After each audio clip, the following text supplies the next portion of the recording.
समीर, आपने पीछे का देख लिया?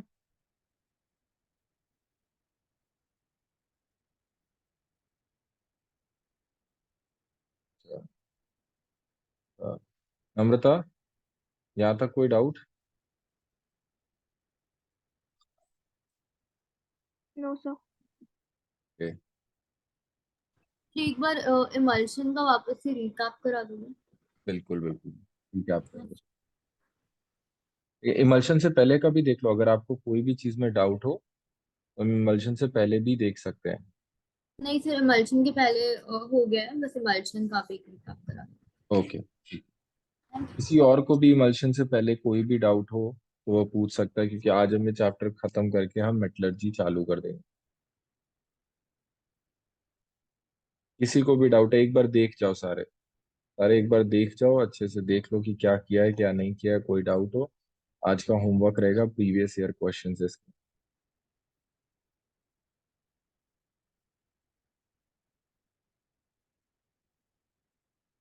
ठीक है, आ जाओ। चलो लेट्स स्टार्ट। आपके पास क्या है? इमल्शन में तुम्हारे पास लिक्विड लिक्विड कोलॉइडल सिस्टम की बात कर रहे हैं। लिक्विड लिक्विड कोलॉइडल सिस्टम से पहले हमारे पास क्या था? हमारे पास सॉलिड लिक्विड कोलॉइडल सिस्टम था, है ना? तो इस बार लिक्विड लिक्विड कोलॉइडल सिस्टम है, और इसमें हम बोल रहे हैं कि जो डिस्पर्जन मीडियम है और डिस्पर्स्ड फेज, वही वाला चीज सॉल्वेंट और सोल्यूट।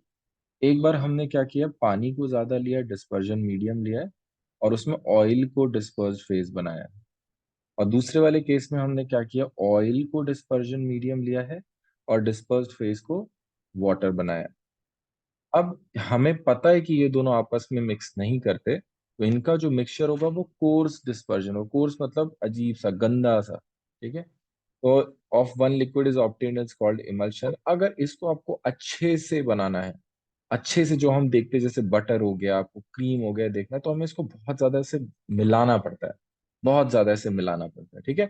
उसके बाद भी ये क्या होता है, अपने आप ब्रेक डाउन करना शुरू करता है। आप रखा रहने दोगे फिर से ये अलग होना शुरू हो जाएगा। क्यों? क्योंकि भाई अगेन वही चीज है, डिस्पर्स्ड फेज और डिस्पर्जन मीडियम के बीच में कोई इंटरेक्शन ही नहीं है। और अगर इंटरेक्शन नहीं है तो ये स्टेबल नहीं होते। और अगर स्टेबल नहीं होते तो हमें इसको स्टेबल बनाने के लिए इमल्सीफाइंग एजेंट्स डालने पड़ते हैं। ये एजेंट इनको जोड़ के रखते हैं। ठीक है, तो ये वाली बात लिखिए, these are the liquid liquid system, the dispersion is finely divided drops in other liquid. If a mixture of two miscible और partially miscible is shaken, a coarse dispersion of one liquid in the other is obtained, which is called emulsion. Generally, one of the two liquids is water. There are two types of emulsion: oil dispersed in water and water dispersed in oil. In the first system, water acts as dispersion medium. Example of this are milk and vanishing cream.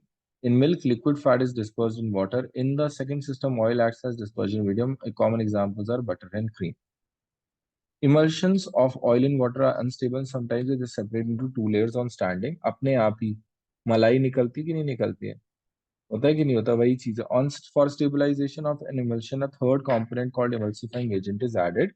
The emulsifying agent forms an interfacial rail between suspended, कि वो कह रहा है कि दोनों के बीच में layer बना लेता है, और अगर लेयर बना लेगा तो वो जो गंदा इंटरेक्शन था वो रुक जाता है, डिस्पर्जन मीडियम डिस्पर्ज फेज का। तो principal emulsifying agent for oil in water, ये तुम्हें देखने पड़ेंगे कि ऑयल इन वाटर में हम क्या डाल रहे हैं। सारा नेचुरल सब्सटेंस है, ठीक है। और तुम्हारे पास वाटर इन ऑयल वाले केस में अलग अलग चीजें, alcohol, lamp black, metal black, ठीक है, मेटल सॉल्ट्स और फैटी एसिड्स, ये सारी चीजें। Emulsions can be diluted with any amount of dispersion medium. On the other hand, the dispersed liquid, when mixed, forms a separate layer. The droplets in emulsions are often negatively charged and can be precipitated by electrolytes. ये चीज important है, वो पूछ सकता है कि आपका emulsion कैसा चार्ज होता है। ठीक है, they also show brown movement and Tyndall effect. Emulsions can be broken into constant liquids by heating, freezing और centrifuging. यही करते हैं हम मलाई को निकालने के लिए। हीट करते हैं, ठंडा करते हैं, मलाई अलग हो जाती है। सेंट्रीफ्यूग भी किया जा सकता है। सेंट्रीफ्यूज नचाना, ऐसे बहुत तेज, वो मथानी से मथते हैं ना। मथानी पता है आप लोगों को क्या होता है? जैसे बटर निकालने के लिए हम ऐसे ऐसे करते हैं, है ना? तो वो सारा कुछ वही चीज है। आ जाओ जी। तो कोलॉइड्स अराउंड अस में अगर देखा जाए तो कोलॉइड्स कहाँ कहाँ यूज होते हैं हमारी डेली लाइफ में, वो सब चीजों के बारे में बात है। पहला देखो, blue colour of the sky कैसे, ये टिंडल इफेक्ट के लिए है। आप लोग पढ़ोगे भी टिंडल इफेक्ट कैसे, आपका स्कैटरिंग ऑफ लाइट से है। ब्लू कलर सबसे ज्यादा स्कैटर होता है, इसलिए स्काई ब्लू दिखता है। ठीक है, फॉग, रेन और मिस्ट। फॉग तो पक्का ही पता है आपको, फॉग क्या है, आपका एयर के अंदर गैस में से वाटर ड्रॉपलेट सस्पेंडेड होते हैं, कोलॉइडल सॉल्यूशन है। ठीक है, उसमें आपको दिखता भी टिंडल इफेक्ट, क्या उसमें लाइट मारो तो दिखती है कि कहाँ से कहाँ तक जा रही है ना। नेक्स्ट है तुम्हारे पास food articles, blood, soils, formation of delta. Formation of delta सुन लेते हैं। डेल्टा आपने देखा है? ऐसे आपने बहुत सारे ऐसे वो देखे होंगे जिसमें रेत टाइप का ही होता है, जब दो जगह मिलता है आपका। River water is a colloidal solution of clay. Sea water contains a number of electrolytes. When river water meets the sea water, the electrolyte present in the sea water coagulate the colloidal solution of clay, resulting in the deposition with the formation of delta. Delta समझ में आ रहा है? Delta, प्लेटू, ये सब पढ़ा है कि नहीं पढ़ा है? आ रही Yes, बस sir. में? चलो जी, आ जाओ, यहां से शुरू होते हैं अच्छे वाले क्वेश्चंस। आ जाओ। Colloids are widely used in industry. इसको बोलते हैं कॉरल प्रेसिपिटेटर। ठीक है, कॉरल प्रेसिपिटेटर को देखने जा रहे हैं। क्या करते हैं, मेरे स्कूल के कुछ नर्ड बच्चों ने ये सब बनाया था स्कूल में, तब तो मैं बहुत ज्यादा उनको देख के ऐसे हो रहा था कि क्या है यार। वो स्कूल के जो प्रोजेक्ट और ये सब नहीं होते, तो उसमें उन्होंने यहाँ से चुरा के क्लास 7th 8th में बनाए, तो सारे लोग बहुत ज्यादा कहते वाह ये लोग काफी जीनियस है। तो मुझे पता चला, तो मुझे पता चला कि मैं कुछ नहीं किया है ना, यूट्यूब की कोई वीडियो देखी तो और उससे बना दिया। आ जाओ। यहाँ पर क्या है कि तुम्हारे पास ऐसे आपने क्या किया है, एक एक वो ले लिया आपने, एक रॉड ले ली। इस रॉड पे कोई चार्ज होगा, बहुत सिंपल सा फंडा है कि रॉड पे कोई चार्ज होगा, आपका स्मोक जो निकल रहा है उस स्मोक पे कोई चार्ज होगा, न्यूट्रलाइज हो जाएगा। जैसे ही गैस पार्टिकल्स है, जो स्मोक के अंदर पार्टिकल्स वो न्यूट्रलाइज हो जाएंगे, वो नीचे गिर जाएंगे, बात खत्म। ठीक है। Smoke is a colloidal solution of solid contains carbon, arsenic, dust etcetera. In smoke the becomes comes out of the chimney is led through a chamber containing plates having opposite charge carried by the smoke particles. The particles, on coming in contact with these plates, lose their charge and get precipitated. The particles thus settle down on the floor of the chamber. The precipitator is called Corel precipitator. Cottrell भी बोलते हैं लोग। ठीक है, मुझे पता नहीं, ऐसा लगता है इसका नाम कॉरेल होना चाहिए, है ना? सही लगता है ना कॉरेल सुन के? लिखा कॉटरेल है और कॉरेल बोलने में मजा आता है। चलो जी। Purification of drinking water. The water obtained from natural sources often contain suspended impurities, हमें पता है। एक alum is added such that to water is suspended in position and make water fit for drinking. alum क्या होता है? Fit करिए, आपको पढ़ा चुका हार्डी शेल्स रूल में। ठीक है, उसमें Yes. जितना बड़ा चार्ज होगा उतना ज्यादा प्रेसिपिटेशन होगा। अगेन यहाँ पे जितना ज्यादा चार्ज होगा उतना ज्यादा प्रेसिपिटेशन होगा। ठीक है, आपको ये वाले केसेस सबसे ज्यादा 2 से 3 बार पढ़ने पड़ेंगे। ठीक है, आज फिर से एनसीईआरटी पूरी दोबारा पढ़ी जाएगी, आपको एक एक लाइन मैंने पढ़ाई है इसकी। ठीक है, मेडिसिन में देखना, most of the medicine are colloids in nature. अरे प्लस जो मैंने वीडियो डाला है वो वीडियो भी डाल ही रहा हूँ। सबने सब्सक्राइब तो कर दिया ना? नहीं किया बेटा, कर तो दो यार। तुम लोगों के चक्कर में तो मैंने बनाया, वरना बनाता भी नहीं। ठीक है, most of the medicine are colloidal in nature. For example, argyrol is silver sol used for as an eye lotion. Colloidal antimony, अभी एंटीमनी आगे भी आएगा। Colloidal antimony is used in curing kala-azar. एक colloidal gold is used in for intramuscular injection. Milk of magnesium emulsion is used for stomach disorders, वो बहुत पुरानी बात है ना, एसिडिटी के लिए यूज करते हैं, बेसिक होता है। Colloidal medicine are more effective because they have large surface area and thereby easily assimilated. मतलब उनके छोटे छोटे पोर्शन को जल्दी एड्सॉर्ब होगा, है ना, जल्दी एड्सॉर्ब होगा, जल्दी इफेक्ट दिखाएगा। पहले ये बताओ, क्या ये वाला पोर्शन जिसमें सबसे ज्यादा क्वेश्चन आते हैं, वैसे तो ये मेडिसिन वाला पोर्शन ही आपको समझ में आ रहा होगा कि नीड से ज्यादा रेलेवेंट क्यों है ना? मेडिसिन वाला पोर्शन है। Yes, sir. ठीक है। टैनिंग, टैनिंग की बात करते हैं। टैनिंग वो वाला टैनिंग नहीं है जो धूप में जाके हो जाता है, ये दूसरा वाला टैनिंग है। ठीक है, टैनिंग ऑफ लेदर का मतलब क्या है? अगर आप ऐसे देखोगे कि आपने ना, मान लो आप मतलब लेट्स से कि मैन वर्सेस वाइल्ड में चले गए आप। ठीक है, आपने मार दिया शेर। ठीक है, और अब आपने शेर को मार के उसको काट दिया और उसकी खाल ओढ़ के पहनने लगे हो आप। तो आप उसकी खाल डायरेक्टली ओढ़ के नहीं पहन सकते। ठीक है, रीजंस हैं कि भाई वो डायरेक्टली खाल ओढ़ के पहनोगे ना, वो इतनी सॉफ्ट होती है। ठीक है, प्लस वो सड़ने शुरू हो जाएगी, है ना, वो डीके करने लगेगी नॉर्मल उससे। तो हम क्या करते हैं उसको ना, उसको ट्रीट करते हैं ताकि वो हम फिट फॉर ऐसे ना अपने यूज के लिए कर पाए। तो उस ट्रीटमेंट के लिए टैनिंग बोलते हैं, टैनिंग ऑफ लेदर होता है। है ना। लेदर इज एनिमल, हाइड का मतलब स्किन होता है, ठीक है। Animal skin are colloidal in nature. When a hide which contains positively charge particles is soaked in tannin, tannin is a dye, ठीक है। और ये तुम्हारे पास डाई जो है, ये सोल्यूशन ही है, समझ लो आप। टैनिन एक कंपाउंड, तो उसमें नेगेटिवली चार्ज पार्टिकल्स एक म्यूचुअल कोagulation कराते हैं। This results in hardening of leather. The process termed as tanning, chromium salts are used in place of tanning of leather में। ये आपका एनिमलाइट्स को यूज नहीं कर सकते, पूछता है कि क्या यूज कर सकते हैं, टैनिन यूज कर सकते हैं, क्रोमियम सॉल्ट। बाकी तो हमारे पास हो ही गया। ये वाला मैं आपको डीएनएफ ब्लॉक में पूरा डिटेल में पढ़ाने ही वाला हूँ। रबर इंडस्ट्री वाली बात भी क्लियर है। और आपके पास इंडस्ट्रियल प्रोडक्ट्स, एक बार आप पूरा चैप्टर देख जाओ, फिर मैं मेटलर्जी शुरू करने जा रहा हूँ तुरंत। समीर का वो आया, ऑडियो नहीं आया अभी।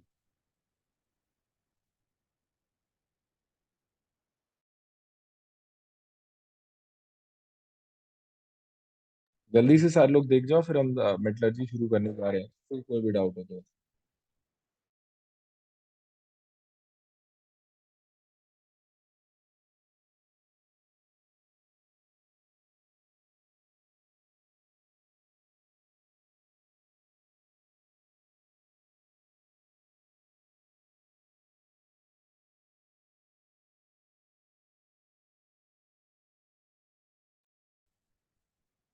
हाँ जी। No sir, no doubt. ठीक है, पहले देखो ये चैप्टर्स में, इससे पहले कि तुम मुझ पे शक करो, ठीक है, तुम्हें पहले पी वाई क्यू सॉल्व करने हैं, ठीक है। चाहे वो जेई मेंस के हो या फिर नीट के हो, आपको इस तरीके से करना है। पहले आपको दोनों लेवल में, जेई मेंस का भी लेवल इतना ज्यादा नहीं है और इसका भी, और पहले पी वाई क्यूज करोगे तो आपको ये पता चल जाएगा कि एनसीईआरटी से क्या आ सकता है। फिर आपको जो करना है करो, बिकॉज ये सब चैप्टर्स में क्वेश्चंस का कोई एंड नहीं है, कोई हल्का सा भी बाहर चला जाता है, बहुत कुछ है पूछने को। एक तो पी वाई क्यू से ये रहता है कि आपका एनसीईआरटी से क्या पूछा जाता है, आप वो कर लोगे, फिर आप जितने क्वेश्चन लगाना चाहते हो, और फ्री, आपको जो भी डाउट हो आप मुझसे पूछो, बताऊंगा। बट पहले पी वाई क्यूज लगेंगे। अगर आप लोग के पास बुक नहीं है जेई मेंस के लिए, तो मैं भेज दे रहा हूँ, ठीक है। तो मैं आपको भेज दूंगा, उस बुक में आपको कोशिश करना है, क्योंकि इनऑर्गेनिक मुझे बहुत पसंद है, ठीक है, और मैं बहुत दिल से पढ़ाता भी हूँ। एंड आपको पक्का डिफरेंस पता भी चलेगा, 110%, ठीक है। तो आपने पूरा वही है कि पहले उसमें कुछ भी पढ़ने से पहले, कुछ भी करने से पहले पूरी एनसीईआरटी पढ़नी है 2 से 3 बार। एनसीईआरटी पढ़ने के बाद आपको पीवाई क्यूज लगाना है। एंड मेरा पूरा कोशिश रहेगा कि आपको एक भी रिएक्शन याद ना करना पड़े। एंड 99% तक ये ऐसा हो भी जाता है कि आपको याद नहीं करनी पड़े, आपको समझ में आ जाएगा, आपको बिल्कुल वैसे ही समझ में आएगा जैसे फिजिकल समझ में आता है थोड़ा बहुत। जो भी आपको समझ में आता है, मतलब वो अपने अपने हिसाब से है, बट स्टिल।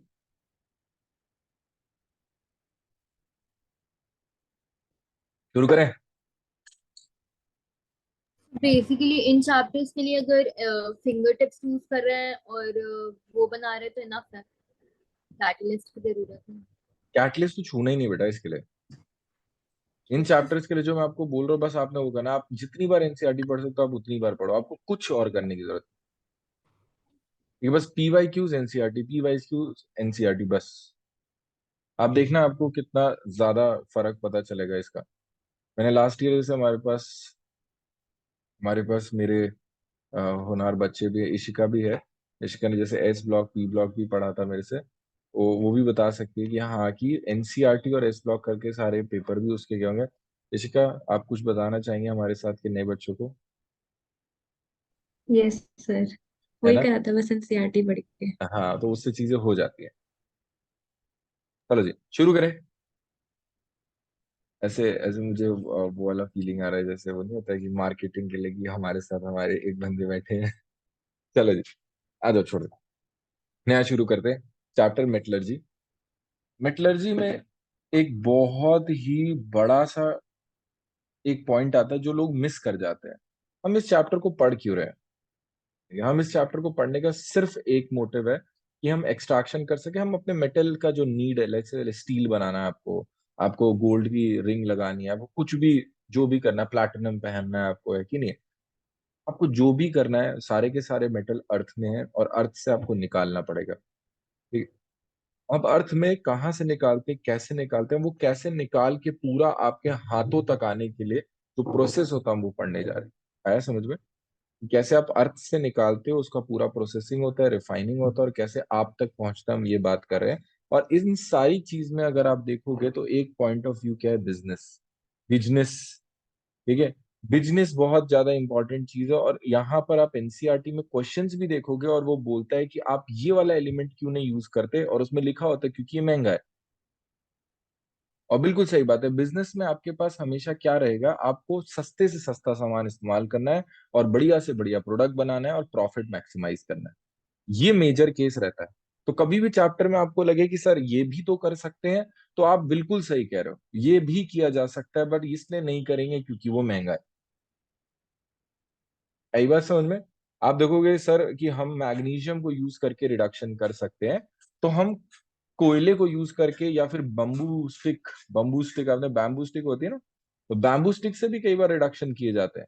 अब आप सोच रहे हो कि बैम्बू स्टिक से सस्ता क्या ही होगा यार, 2-3 बम्बू खरीद के ले आए, 100-200 रुपए में काम हो गया। मैग्नीशियम इतना महंगा आता है। तो हम ऐसे प्रोसेसेस चूज कर रहे हैं जो बहुत ही किफायती हो, है कि नहीं है, बहुत ही ज्यादा इकोनॉमिकल प्रोसेसेस की बात हो रही है। अब शुरू करते हैं chapter metallurgy. Metallurgy is extraction of metal. ठीक है, एक्सट्रैक्शन ऑफ मेटल की बात करने जा रहे हैं। अब सबसे पहली डेफिनेशन इसकी आती है, दैट इज ऑफ मिनरल, कि व्हाट इज अ मिनरल।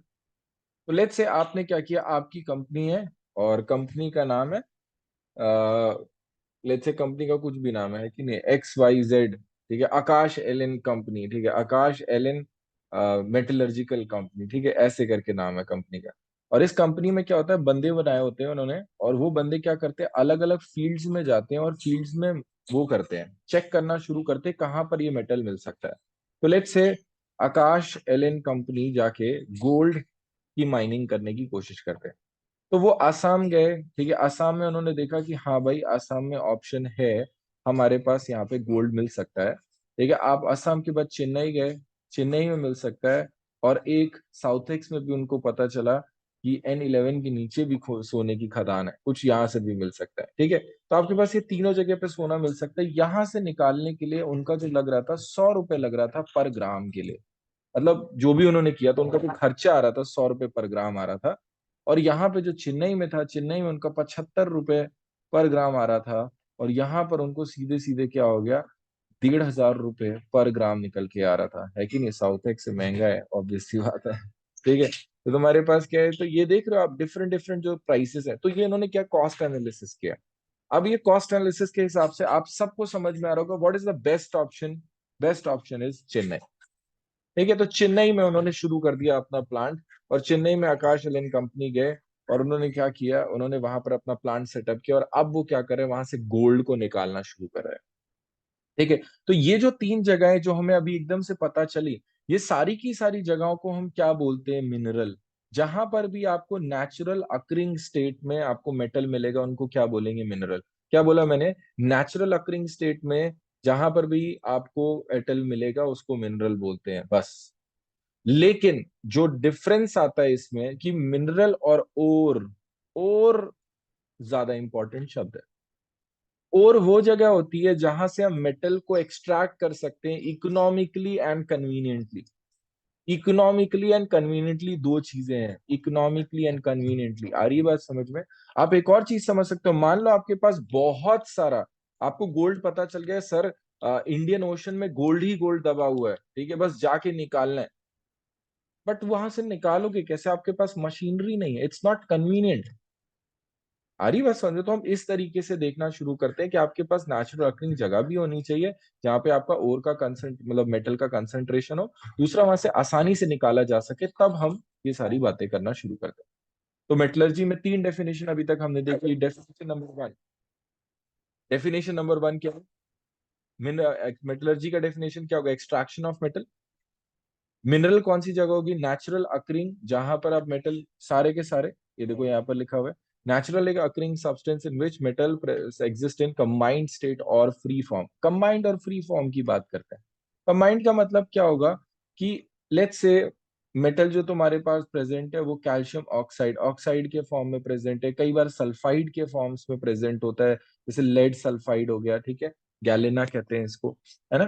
तो आपके पास ये सारे के सारे डिफरेंट डिफरेंट फॉर्म्स में, इवन हैलोजेंस के फॉर्म में भी हो सकते हैं, लेट्स से MgCl2.6H2 ऐसे करके दिया हुआ है आपको, आ रहा होगा समझ में मैं क्या कह रहा हूँ, कि डिफरेंट डिफरेंट फॉर्म में हो सकता है। और कई बार ना ये ऐसे भी प्रेजेंट होता है कि गोल्ड गोल्ड के फॉर्म में ही प्रेजेंट है, ऐसे ही प्रेजेंट है, ये भी ऑप्शन है कि बस गंदगी चिपकी है, हाथ से झाड़ा, काम हो गया आपका।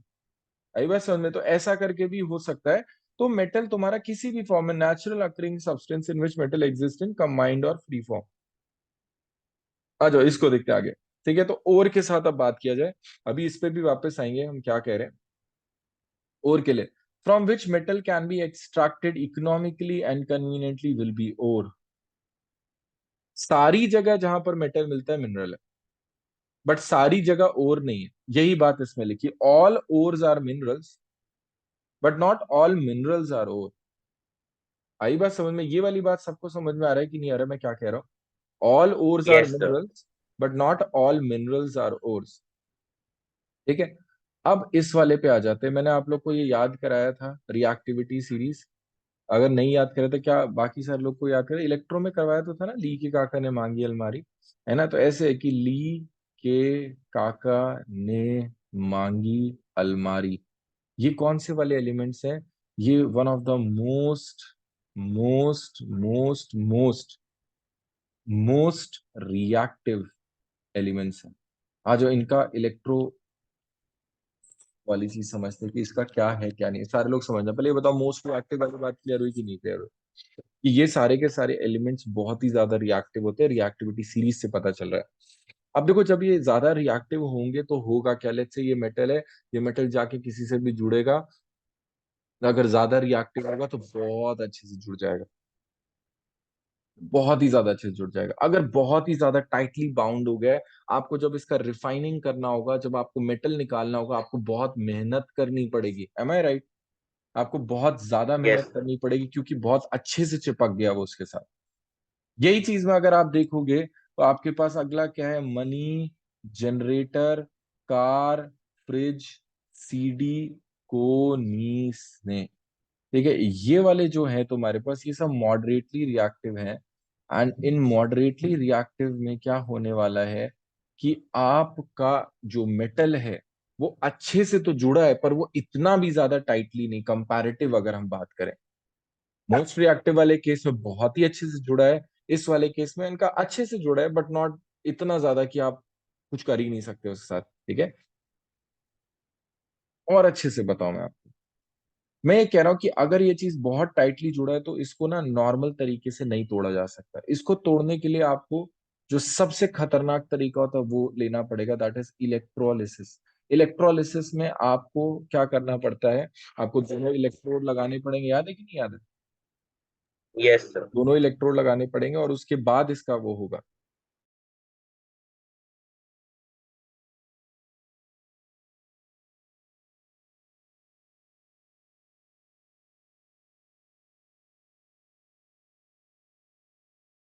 है ना, क्या ये वाली बात समझ में आ रही है। Yes, sir. हाँ, तो हम क्या बात है, मोस्ट रिएक्टिव वाले एलिमेंट में क्या होगा, बहुत ज्यादा टाइटली, तो इलेक्ट्रोलिसिस के बिना काम नहीं चलेगा, आपको तोड़ना है, तोड़ना है, और तोड़ने के लिए जो सबसे ज्यादा तगड़ी चीज हो सकती है वो इलेक्ट्रोलिसिस हो सकता है। ये सारे के सारे एलिमेंट के लिए इलेक्ट्रोमेटलर्जी की जाती है, इलेक्ट्रोमेटलर्जी इलेक्ट्रोलिसिस करके तोड़ा जाता है। ये मॉडरेट वाले केस में फायर से काम चल जाता है, हीट करके काम चल जाता है, हीटिंग करते हैं हम इसमें, और हीटिंग करते हो अपने आप टूटना शुरू हो जाता है। नॉट इसके लिए और भी बहुत सारे, यहाँ पे देखो मैंने एग्जैक्टली पूरे मार्क कर रखे, इतना नहीं आएगा डिटेल में, बट आपको एक आइडिया लग रहा है कि सोचते कैसे हैं, ठीक है।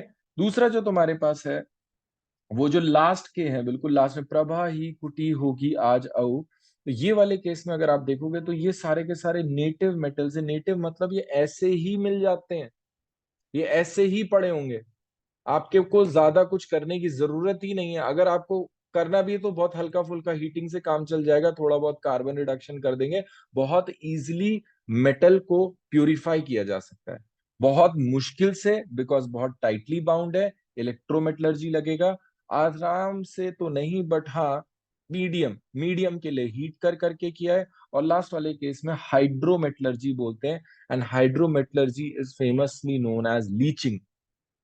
आप लोगों ने शायद, जिसने भी अपने पढ़ लिया होगा वहां पर उन्होंने लीचिंग शब्द सुना होगा। सुना लीचिंग अभी तक? Yes sir. यस सर, सुना है। चलो जी, पहले ये बताओ, क्या आप लोगों को ये वाला पेज सबको समझ में एग्जैक्टली कैसे डिवाइड किया आपने, कैसे हम रिएक्टिविटी सीरीज का यूज कर रहे हैं हम मेटलर्जी में, कि कैसे कैसे कौन सा टाइटली बाउंड होगा, किसका इलेक्ट्रोलिसिस होगा, जो लेस टाइटली होगा उसका पायरोमेटलर्जी होगा, जो बिल्कुल कम होगा उसका हाइड्रोमेटलर्जी होगा। क्या सबको यहाँ तक समझ में आया? Are we clear what is mineral? Are we clear what is yes sir. Sir pyro Yes, sir. मतलब हीट से। पायरो? पायरो जब भी आएगा बच्चे, pyro is use for heat, ठीक है। आपका यस सर। एंटी पायरेटिक भी जो आता है तुम्हारे पास, वो यही होता है ना, एंटी पायरेटिक, जो बुखार के लिए बोलते हैं एंटी पायरेटिक, है ना। Yes sir. चलो जी, तो आपके पास ये बात हो गया। ओर्स में अगर आप देखोगे तो ओर्स में कंबाइंड और नेटिव ओर हो सकते हैं। नेटिव में मतलब ऐसे ही प्रेजेंट है, कंबाइंड में तीन है, हेलाइड ओर, ऑक्साइड ओर और सल्फ्यूराइज्ड ओर। सल्फर वाले ओर, ऑक्साइड ओर और हेलाइड ओर की बात हो रही है। अब इसी में एक और चीज देखना, ऑक्साइड ओर दो टाइप के, एक ऑक्सी सॉल्ट है, एक ऑक्साइड ओर है। ऑक्सी सॉल्ट सॉल्ट फॉर्मिंग, इससे भी ज्यादा कुछ नहीं, हमें बस इतना ध्यान रखना है, तीन टाइप के और यहाँ पे कंबाइंड में और नेटिव में डायरेक्टली आपको मिल जाएगा। टाइप्स ऑफ मेटलर्जी शुरू करें, तो टाइप्स ऑफ मेटलर्जी में आपने देखा, electrolysis involve in extraction of pure metal. पहले हम पूरे चैप्टर का ओवरव्यू ले रहे हैं, फिर हम चैप्टर लाइन बाय लाइन पढ़ना शुरू करेंगे, ठीक है। Electrolysis involve in extraction of pure metal, S block and aluminium. अभी हमने देखा हाईली रिएक्टिव होंगे, तोड़ने के लिए ज्यादा एनर्जी लगेगी, इलेक्ट्रोलिसिस करना पड़ेगा। Pyro, heating effect involve in extraction of pure metal. कोई डाउट? No sir. कोई डाउट? भाई कोई किसी को अभी तक याद तो नहीं करना पड़ रहा है, ठीक है। जहां पे आपको लगे सर मुझे याद करना पड़ रहा है, आप मुझे तुरंत बताओगे कि सर मुझे याद करना पड़ रहा है, मुझे रटना पड़ रहा है, ठीक है। यहाँ तक कोई डाउट है? समझ में आ रहा है? Yes sir. अरे यस सारे सर। लोग बताओ। नम्रता, आप तो बता ही नहीं रहे बच्चे। Yes, sir. सर नहीं क्लियर है। Okay, very good. आज शुरू करते हैं आगे।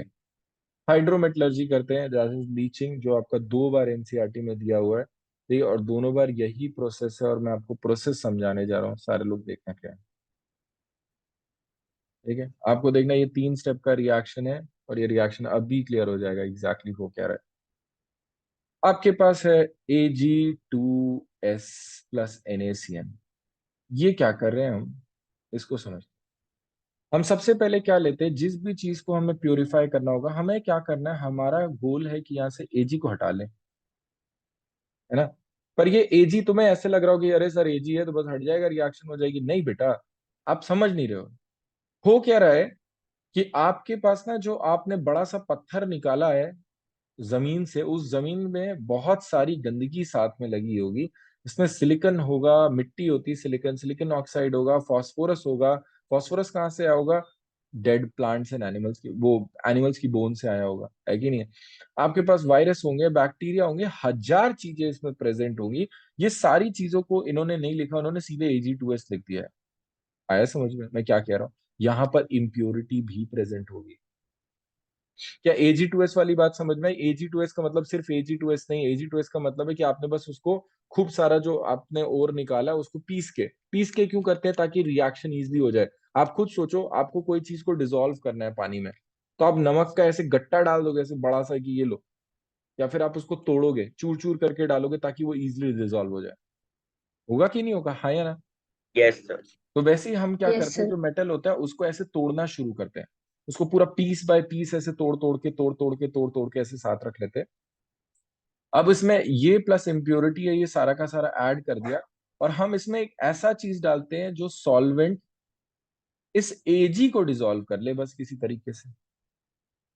तो ये सूटेबल सॉल्वेंट की बात हो गई, कि आपने क्या किया, मेटल लिया, मेटल का सारा गंदगी और उसमें एक सॉल्वेंट डाला। अब वो सॉल्वेंट क्या करेगा, किसी तरीके से रिएक्ट करके उसमें मेटल को निकाल लेगा। तो ये मेटल को रिएक्ट करके ये जो बनाता है, ये बनाता है AgCN होल ट्वाइस माइनस। अब बात है सर ये मुझे कैसे पता चलेगा? बेटा ये आपको आराम से पता चल जाएगा जब कोऑर्डिनेशन पढ़ेंगे। तो कोऑर्डिनेशन में क्यों Ag सिर्फ यहाँ पे जो नंबर आ रहा है वो 2 क्यों आ रहा है, वो भी पता चल जाएगा। अभी के लिए मैं आपको ये बता दूं, जो मोनोवेलेंट होते हैं मोनोवेलेंट मतलब अगर Ag के ऊपर प्लस होगा तो इसके साथ जो चीजें जुड़ती हैं वो 2 जुड़ती हैं। क्या ये बात समझ में आई? आपको ये वाला कॉम्प्लेक्स जो पहली चीज है आपको यहाँ पे दिख रहा होगा, NaCN को जैसे डाला AgCN होल ट्वाइस ये आ गया, और दूसरा तुम्हारे पास क्या है, Na2S प्लस Na2S ऐसे बन जाता है। अब ना ये तुम्हें लग रहा है सर, हाँ सर ये तो बड़ा आसान सा रिएक्शन है, अब तो हो गया।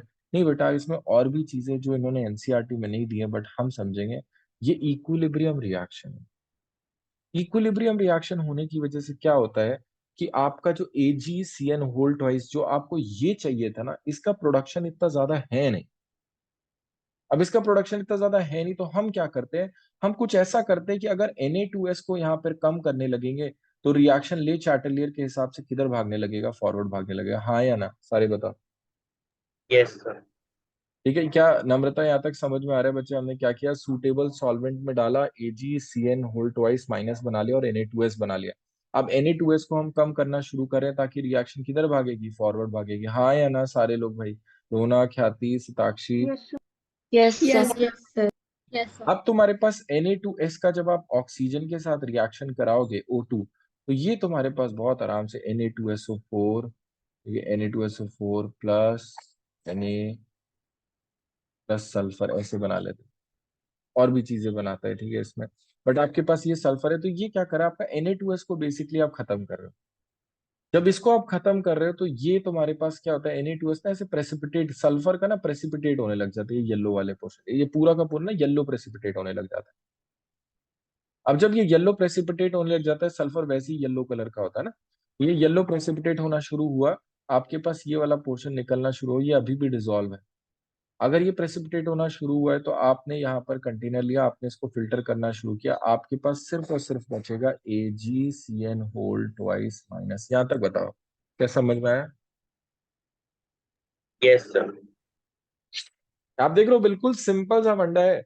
गंदगी थी, सूटेबल सॉल्वेंट डाला, सॉल्वेंट के साथ शेक किया, सॉल्वेंट ने क्या किया, मेटल को पकड़ लिया, आपने छान लिया। ठीक है, अब छान रहे तो छानने के लिए पहले आपने वो भी डाल दिया ताकि और भी कोई गंदगी, तो ऑक्सीजन डालते जा रहे थे, ऑक्सीजन डालते जा रहे थे, उसमें बबलिंग करा रहे थे, जैसे एक्वेरियम में बबलिंग कराते हैं ना, वैसे बबलिंग चल रही थी। तो आपने ऐसे करके पूरा रिएक्शन कराया, तो आपके पास फाइनली जो सॉल्वेंट बचा है, जो लिक्विड वाला पोर्शन था, आपने उसको छान लिया। तो छाना तो आपके पास ये वाला पोर्शन बचा हो। अब हम क्या करते हैं, अब हम इसको जिंक के साथ या फिर मोर रिएक्टिव मेटल के साथ रिएक्ट कराएंगे। मोर रिएक्टिव मेटल क्या करेगा, मेटल डिस्प्लेसमेंट रिएक्शन करेगा, मेटल डिस्प्लेसमेंट करेगा, ये बनाएगा ZnCN होल 4 2 नेगेटिव। बेटा ये याद रखना, जो 2+ वाले होते हैं उनके साथ ये जो नंबर आता है वो 4 बनता है, कई बार 6 भी बनता है। ठीक है, अभी के लिए हम ये याद रखेंगे, +1 में कम चीजें हैं, +2 में, और +3 में अक्सर 6 बनता है। ठीक है, ये जनरल है, ऐसा नहीं है कि ये कोई कॉन्सेप्ट है, मैं आपको बस एक जनरल आइडिया दे रहा हूँ। अब देखो आपने क्या किया, जैसे ही मेटल ने इसको डिस्प्लेस किया और आपके पास बन गया प्योर Ag। बेटा जिंक सस्ता पड़ता है, आपको भी स्कूल में कभी ना कभी जिंक पकड़ा ही दिया होगा किसी ने, पकड़ा है कभी किसी ने? नहीं दिया होगा जिंक के, जिंक फिलिंग्स ऐसे करके देता ना, ऐसे आयरन थोड़े जिंक के स्क्रैप देते थे। तो वैसे अलग से मतलब कि केमिकल काइंड ऑफ देते हैं हमें, तो कुछ सॉल्यूशन हो गया कुछ? हाँ, अब जिंक सस्ता आता है, इतना कोई खास महंगा नहीं आता। अगर आप देखो तो आपको ना अल्टीमेटली मैं इस पूरी की पूरी जो बात है उसमें आपको चीज समझ में आई हमने क्या किया। देखो लीचिंग क्या होता है, लीचिंग या फिर हाइड्रोमेटलर्जी में क्या करते हैं, हम मेटल को सूटेबल सॉल्वेंट में डिसॉल्व करते हैं, और फिर सूटेबल सॉल्वेंट में डिसॉल्व ऐसे करते हैं कि इनसॉल्युबल जो इम्प्योरिटीज होती है वो इनसॉल्युबल हो, और जो हमारा मेटल है वो सॉल्युबल हो। फिर मेटल का सेपरेशन किया फिल्टर करके, और फिर उसके बाद उसको मोर रिएक्टिव मेटल के साथ रिड्यूस कर देते हैं, या मोर रिएक्टिव मेटल के साथ रिएक्शन करा देंगे, और फिर तुम्हारे पास Ag बन जाएगा या प्योर मेटल ऑब्टेन हो जाएगा। क्या किसी को डाउट है? आज जी मैं आपको एनसीईआरटी में दिखा देता हूँ ये चीज कैसे लिखी है। आ जाओ, ये देखो,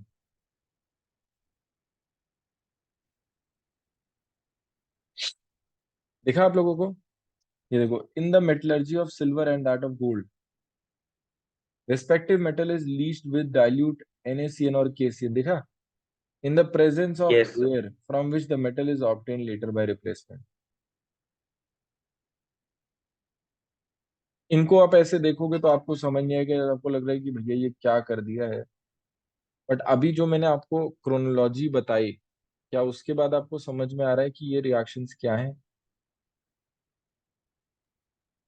यस सर। बाकी सारे लोग भी देख लो। देखा, मेटल को सीएन के Yes, साथ sir. ऑक्सीजन के साथ लेके डिसॉल्व किया, ये बना। फिर इसको मोर रिएक्टिव मेटल के साथ रिएक्ट करके मेटल निकाल लिया। ये चीज दोनों के लिए होगा, गोल्ड के लिए भी होगा और सिल्वर के लिए भी होगा। अगर आप ऊपर देखो तो ऊपर भी आपके पास ये क्या है, ये भी एक लीचिंग का ही मेथड है, एल्यूमिनियम की लीचिंग का है।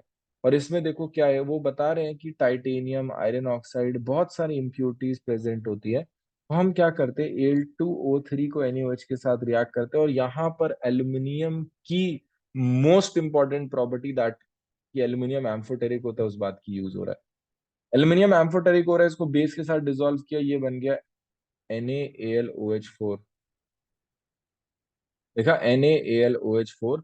जैसे NaAlOH4 बना, इसको हम CO2 के साथ रिएक्ट कराते हैं। ठीक है, CO2 के साथ रिएक्ट करते ही वापस से इसमें कन्वर्ट हो जाता है Al2O3.XH2O में। आप देखो वापस से वही चीज कर रहे हैं। ठीक है, आपने सूटेबल सॉल्वेंट में डिसॉल्व किया, फिर इसका रिडक्शन कर दिया, या फिर इसको किसी से ऐसे रिएक्ट कर दिया कि प्योर चीज वापस आ जाए। देखा,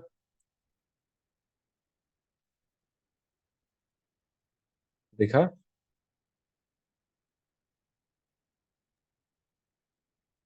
यस सर। चलो जी, अभी फिर से आएंगे इस बात पे। हाँ भाई, पहले ये बताओ सारे लोग, क्या किसी को हाइड्रोमेटलर्जी तक डाउट है? एक बार हाइड्रोमेटलर्जी रीड करके देखो।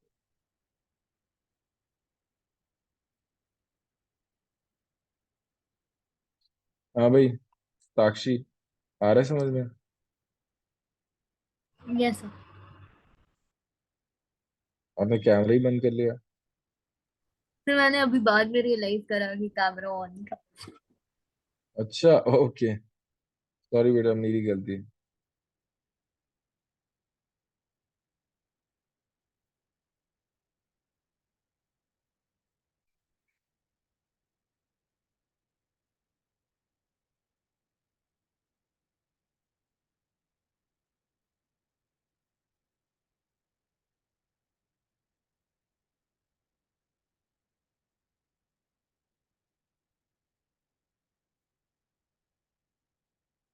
क्या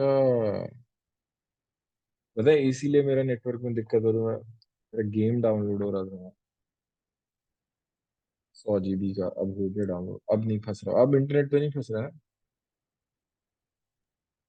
फंस नो तो नहीं सर। रहा।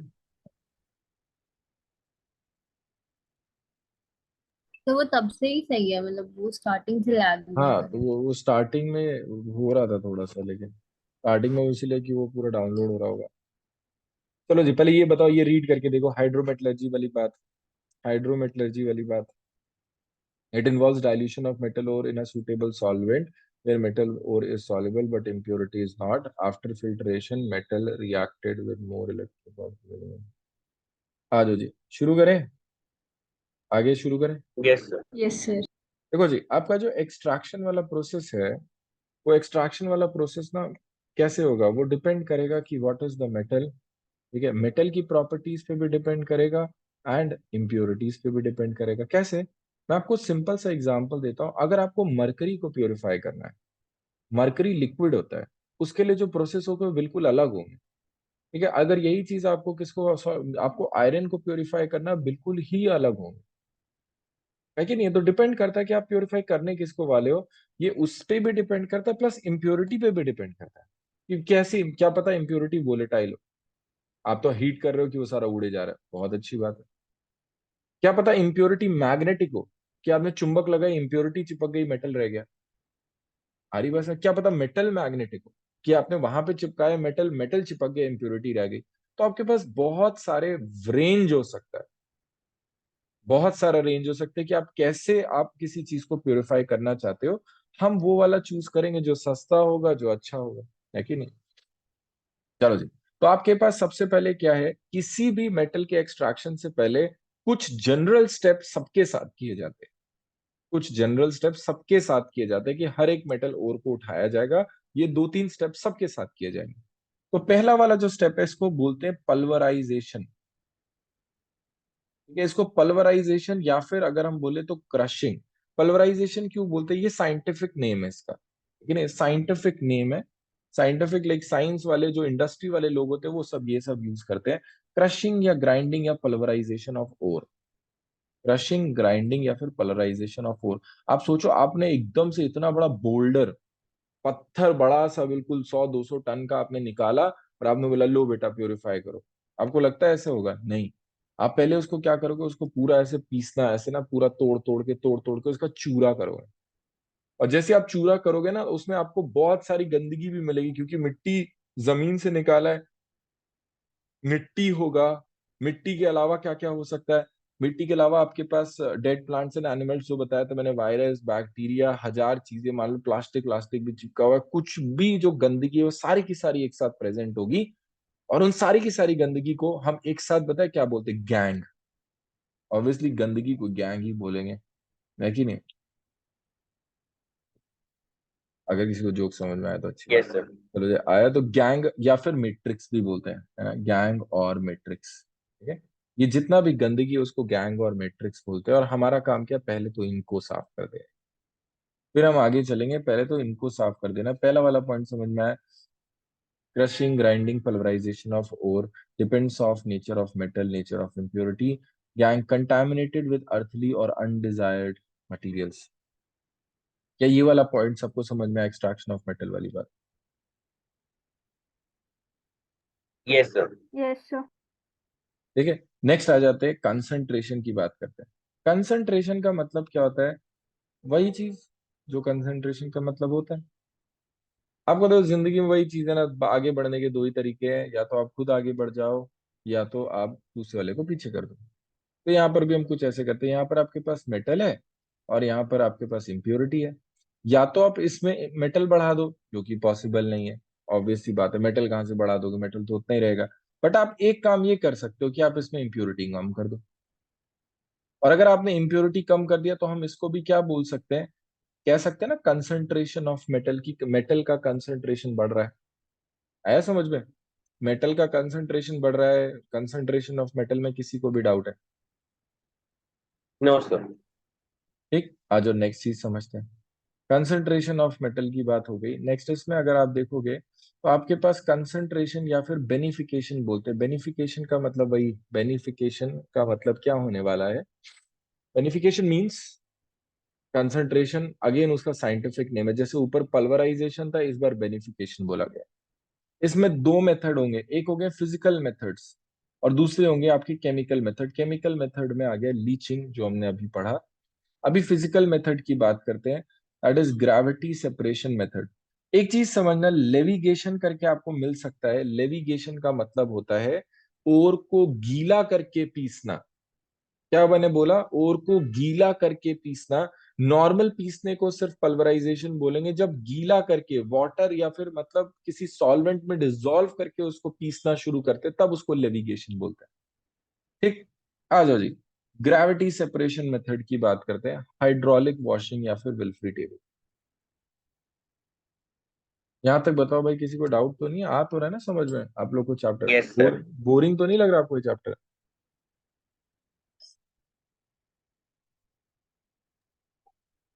बोरिंग लग रहा है? बोरिंग लग रहा है क्या तुम्हें कोई चैप्टर? नहीं सर, पढ़ रखा है ये। पढ़ रखा है? कहाँ पे पढ़ा है ये? सर 10th में था हमारे। अच्छा हाँ, ये सब तो 10th में होगा। चलो जी। अभी तक तो कुछ खास लीचिंग ही नया मिला होगा आप लोग को। सर वो भी था थोड़ा सा। बट ये वाली रिएक्शंस Yes. नहीं होगी ना ये। अभी रिएक्शन जो मैंने पढ़ाई होंगी वो नहीं मिली होगी बस।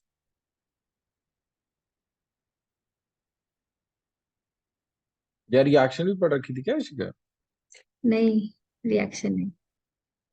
आज शुरू करें आगे। देखना, ग्रेविटी सेपरेशन मेथड में जो हम देखने जा रहे हैं वो ऐसे करके, आपके पास ये टेबल है और ये टेबल स्लांट है। अब ऐसे वो समझ लो, वो जो झूला नहीं होता स्लाइड वाला, है ना?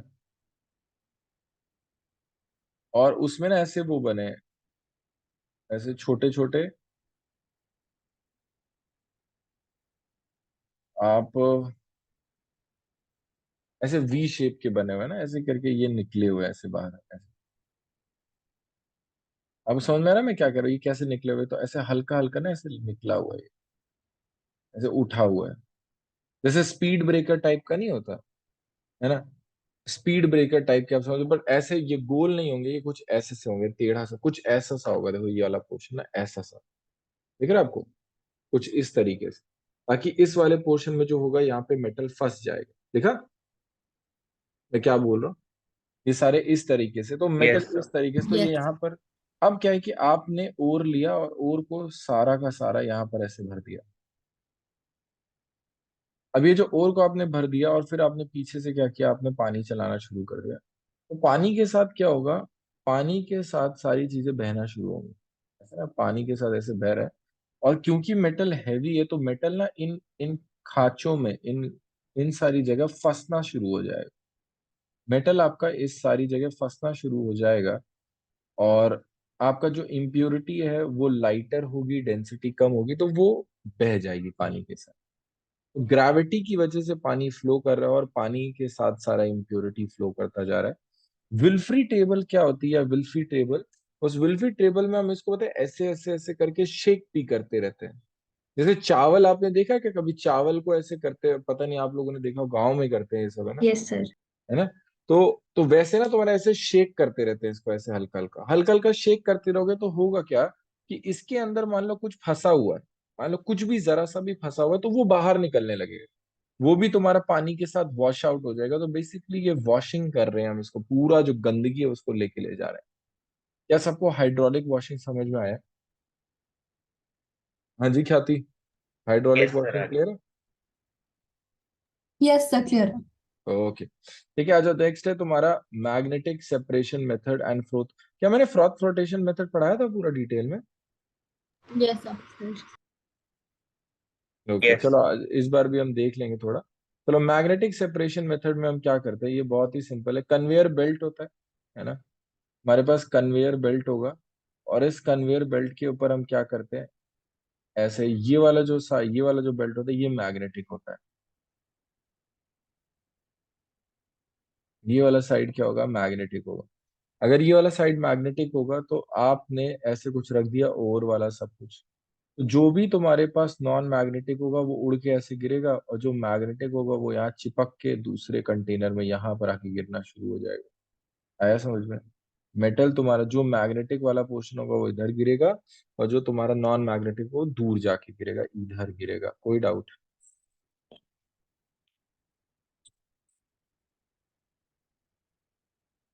किसी को डाउट है मैग्नेटिक वाली चीज में, मैग्नेटिक सेपरेशन में क्या नो कन्वेयर सर। बेल्ट की तरह? ठीक है, नो आ जाओ, सर। आ जाओ। इसमें नेक्स्ट है फ्लोथ फ्लोटेशन मेथड, अभी हम इसको डिटेल में देखेंगे, वैसे भी हम पहले पढ़ चुके हैं।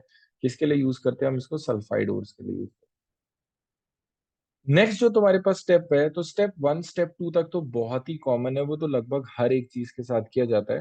स्टेप 3 भी लगभग कॉमन है, बट स्टेप 3 से ना थोड़ा सा स्पेसिफिक होना शुरू हो जाते हैं। ठीक, तो तुम्हारे पास जो अगला स्टेप है दैट इज कन्वर्जन ऑफ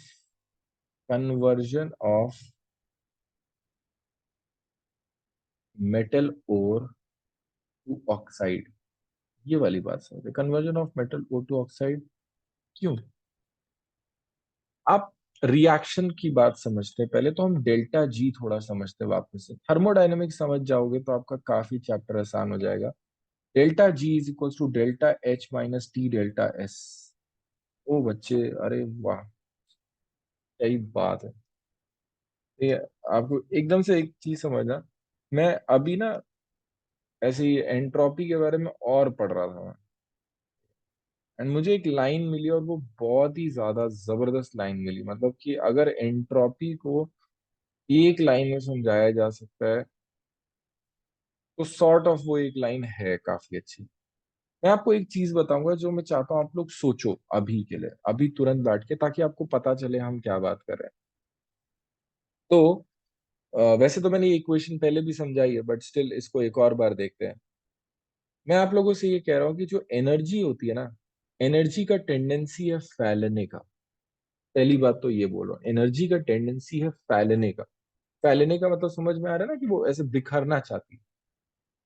यही वाली बात समझ में, एनर्जी का टेंडेंसी है फैलने का, और अगर एनर्जी एक जगह कंसंट्रेटेड होगी सिर्फ तभी हम उसको यूज कर सकते हैं। जैसे कि एक सिंपल एग्जांपल, जब एनर्जी हीट की बात करें, कोई एक चीज बहुत गर्म होती है तो एनर्जी एक जगह कंसंट्रेटेड होगी कि नहीं होगी, हाँ या ना? Yes sir. है ना? उस गर्म चीज से हम कोई ना कोई काम करा सकते हैं, है ना? जब हीट इंजन होता है, ये सारा कुछ हम उससे। बट यही चीज देखो, अगर आप उसको छोड़ दोगे तो एनर्जी डेसिपेट हो जाएगी, एनर्जी पूरा बिखर जाएगी। और वो एनर्जी अभी भी लॉस नहीं हुई है, वो तो सराउंडिंग में चली गई, टोटल एनर्जी तो हमेशा कंजर्व्ड रहती है, बट वो एनर्जी बिखर गई है। और उस बिखरी हुई एनर्जी से आप काम नहीं निकाल सकते।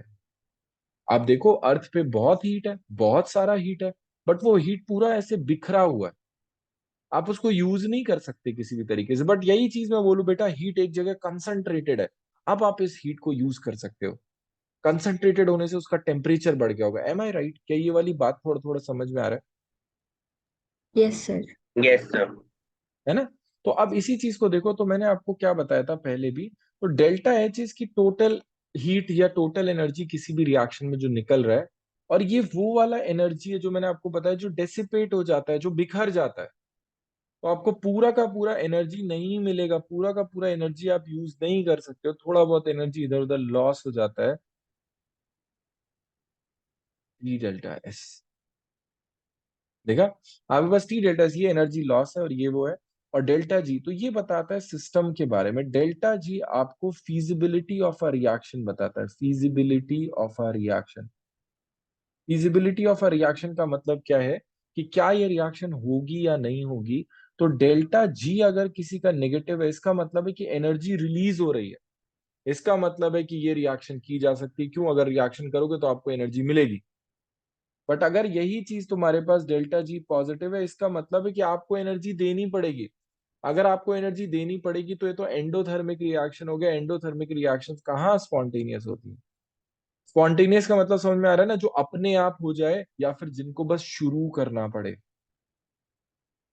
डेल्टा जी वाली रिएक्शन स्पॉन्टेनियस रिएक्शन होती है, अपने आप हो जाने वाली रिएक्शन होती है, आपने बस शुरू करने की बात होती है मैक्सिमम, कई बार तो शुरू भी नहीं करना पड़ता।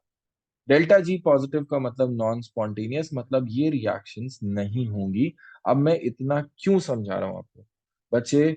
अगर आप मेटल ऑक्साइड का रिडक्शन करोगे लेट्स से कार्बन के साथ, तो ये वाला जो रिएक्शन होगा, इसका डेल्टा जी नेगेटिव होता है, मतलब ये रिएक्शंस हो जाती है।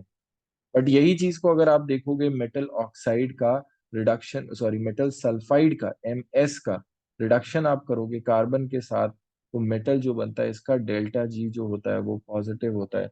ये रिएक्शंस नहीं होती हैं जनरली। तो हम क्या करते हैं, हम खुद से मेटल को ऑक्साइड में बदल देते हैं, और बदल देंगे तो रिएक्शन करना आसान हो जाएगा आगे। आया समझ में? फाइनली तो रिडक्शन ही करना है, तो रिडक्शन करने के लिए हम शुरुआत में उसको ऑक्साइड में बदल देते हैं। क्या ये वाली बात समझ में आई सबको, हाँ या ना? यस। Yes sir. है ना? ताकि रिएक्शंस पॉसिबल हो पाए। ठीक। अब उसके बाद क्या है, जो आपके पास ये चीज को कन्वर्ट करने के दो तरीके, एक होता है कैल्सिनेशन और एक होता है रोस्टिंग। कैल्सिनेशन और रोस्टिंग, इन दोनों को भी देखेंगे थोड़ी देर में। दूसरा क्या है तुम्हारे पास, रिडक्शन की बात करें तो रिडक्शन में क्या, इलेक्ट्रोलिटिक रिडक्शन, डिफरेंट डिफरेंट। अब ना बिल्कुल ही ज्यादा स्पेसिफिक हो गए हैं कि तुम्हारे ये मेटल होगा तो क्या किया जाएगा। भाई ये डिफरेंट डिफरेंट फॉर्म्स दिए हैं कि भाई इलेक्ट्रोलिटिक रिडक्शन किया जा सकता है, कार्बन रिडक्शन किया जा सकता है, aluminium reduction, self reduction, hydrometallurgy के रिडक्शन, थर्मल डीकॉम्पोजिशन, ये सारा कुछ किया जा सकता है। अब ना आपने मेटल को किसी ना किसी फॉर्म में पहुंचा लिया है।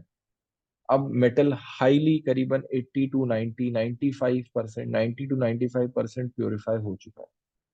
मेटल का मैक्सिमम प्योरिफिकेशन हो चुका है, तो हम लास्ट जो काम करेंगे उसको रिफाइनिंग बोलेंगे या प्योरिफिकेशन बोलेंगे। देखा, प्योरिफिकेशन में आपका क्या है, 99% या उससे ज्यादा प्योरिटी के लिए आप उसके लिए मेहनत करें अब की और ज्यादा प्योरीफाई हो जाए। ठीक है? तो इसमें क्या होगा, आपका इलेक्ट्रो रिफाइनिंग है, वेपर फेज रिफाइनिंग है, जोन रिफाइनिंग है, अमलगमेशन, डिस्टिलेशन, लिक्वेशन, ये सारे ऑक्सीडेशन नंबर मेथड जो भी इंपॉर्टेंट, ये सारे के सारे हम पढ़ेंगे। आप यहाँ तक देख सकते हो कि हमने क्या पढ़ा। हम शुरुआत से अभी तक अगर मैं समराइज करूँ, तो मैं आपको ये समराइज कर सकता हूँ कि हमारे पास एक्सट्रैक्शन ऑफ मेटल की बात करें, उस एक्सट्रैक्शन ऑफ मेटल में जहां जहां पर भी अर्थ मिलेगा उनको मिनरल बोलते हैं, जहां से निकाल सकते हैं उनको ओर बोलते हैं। और में मेटल कंबाइंड स्टेट में हो सकता है, फ्री स्टेट में हो सकता है। कंबाइंड स्टेट में और फ्री स्टेट में जो हम निकालना शुरू करेंगे तो सबसे पहले कॉमन प्रोसेस क्या है कि आप उसको तोड़ो पीसेस में। फिर पीसेस में तोड़ने के बाद उसमें से गंदगी साफ करो, जिस गंदगी को गैंग या मैट्रिक्स बोलते हैं। उस गंदगी को जब साफ करने बढ़ोगे तो उन स्टेप को कंसंट्रेशन या को और क्या बोलते हैं, बेनिफिकेशन। उस बेनिफिकेशन प्रोसेस में आपने फिजिकली भी कर सकते हो, केमिकली कर सकते हो। केमिकली सूटेबल सॉल्वेंट यूज करके लीचिंग। फिजिकली में आप उसको क्या कर सकते हो, वाटर के साथ वॉशिंग कर सकते हो, hydraulic washing, magnetic separation, froth flotation, ये डिफरेंट मेथड्स। जब आपके पास ओर आ चुका है, आपके पास मेटल आ चुका है, अब उसमें थोड़ी इम्प्योरिटी प्रेजेंट है, अब हम उसका ऑक्साइड में कन्वर्जन करते हैं। ऑक्साइड में कन्वर्जन इसलिए करते हैं क्योंकि अगले स्टेप में जो हम रिड्यूस करेंगे तो वो आसान हो जाएगा। फिर हमारे पास रिडक्शन प्रोसेस है। रिडक्शन प्रोसेस बिल्कुल बच्चे, रिडक्शन प्रोसेस होना ही चाहिए स्पेसिफिक। आप एल्यूमिनियम का रिडक्शन कर रहे हो तो उसका रिडक्शन तो डिपेंड करेगा ना कि आप कैसे होगा। भाई वो हाईली रिएक्टिव एलिमेंट है, कैसे हो जाएगा ऐसे। तो ये वाली बात समझ में आई कि नहीं आई? ये वाली बात समझ में आई कि नहीं आई? Yes, yes sir. ठीक है। नेक्स्ट हमारे पास क्या है, प्योरिफिकेशन वाले केस में हम फाइनल टचअप्स करते हैं कि भैया ये वाला ऐसे प्योरीफाई किया जाएगा, ये वाला ऐसे। वो भी डिपेंड करेगा कि कैसा मेटल है। अब हम आ जाते हैं आज के होमवर्क पे। ठीक है। आज का होमवर्क में क्या है, ये वाला जो पेज है जो मैं आपको भेजूंगा, इसमें लगभग लगभग सारे के सारे और जो इम्पोर्टेंट है वो लिखे। और पहला वाला तो एनसीईआरटी वाला ही है, जिसमें केओलिन जो चाइना क्ले है उसको तो याद करना ही करना है। उसका शॉर्ट फॉर्म इधर भी लिखा हुआ है, कि ऐसे भी कई जगह लिखा होता है। अब इसको आपने क्या करना है, इसको आपने अपने हाथों से प्यार से लिख के अपने टेबल के सामने चिपका लेना है। ये इकलौती ऐसी चीज है जो आपको यहाँ पे याद करनी पड़ेगी, और याद भी नहीं करनी पड़ेगी अगर आप देखोगे। आप इसको 2 से 3 बार डेली देखोगे, आपको पूरा याद हो जाएगा। और अगर आपको करना है कि सर मुझे रट ही लेना है, तो ट्रस्ट मी, इसको 2 बार देख के लिखो, 2 बार बिना देखे लिखो, 10-10 के पीसेज में। 10-10 के पीसेज में मुश्किल से 20 है, और ये 20 आपको एनसीईआरटी में कहीं ना कहीं मिल जाएंगे। अगर आप पैकेज में देखोगे तो पैकेज में आपको 2 से 3 पेज भर के लिखा हुआ है। ये देखा आप लोगों ने? Yes sir. नहीं करना बेटा, उसे बकवास है वो, कभी जरूरत नहीं पड़ेगी। आपको और भी और की जरूरत होगी, मैं आपको और बताऊंगा एनसीईआरटी में कहाँ लिखे हुए हैं। आपको और कहीं से कुछ भी करने की जरूरत नहीं है। ठीक है। जो मैंने आपके सामने लिखे हैं और एनसीईआरटी में जो एक्स्ट्रा पढ़ाते हुए बताऊंगा, बस वही करने और कुछ भी नहीं करना है। क्लियर? Yes, sir. ठीक है। तो अब आप यहाँ तक एक बार देख लो सारे लोग। ठीक है, इसके बाद मैं आगे शुरू करूंगा। आप देख लो, मैं आपको पूरा बता रहा हूँ कहाँ तक रीड करना है। आपने अपनी अपनी एनसीईआरटी लेके फ्रॉथ फ्लोटेशन मेथड तक आपने पूरा एक एक लाइन रीड करना है, और जरा सा भी डाउट हो तो आपको मुझे पूछना है। फ्रॉथ फ्लोटेशन फिर लीचिंग पे आएंगे। मैं आपको कैल्सिनेशन रोस्टिंग तक पढ़ा के ही भेजूंगा, आज थोड़ा सा और पढ़ेंगे।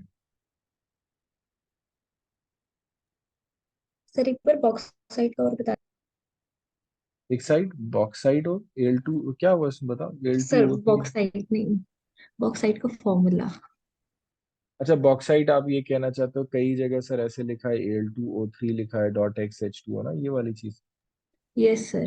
हाँ, तो Al2O3 .XH2 ऐसे आप ले सकते हो। यहाँ पर जो बॉक्साइट का formula different different, red bauxite होता है, व्हाइट बॉक्साइट होता है, तो सब में अलग अलग कंपोजिशन होती है, इस वजह से आपको ऐसा। देखो इसका पहले अरे वाले को अगर आप करो, आ जाओ दिखाता हूँ। ये आप ये कह रहे हो एक्स क्या है? हाँ सर, एक्स की वैल्यू जिस हिसाब से दी है उसमें तो पॉइंट में आएगा नहीं तो। अब से पॉइंट में आएगा क्योंकि उसमें बहुत सारी चीजें मिक्स होती, कॉम्पोजिशन की बात करना। आपको मैं ये वाली किताब दिखाता हूँ।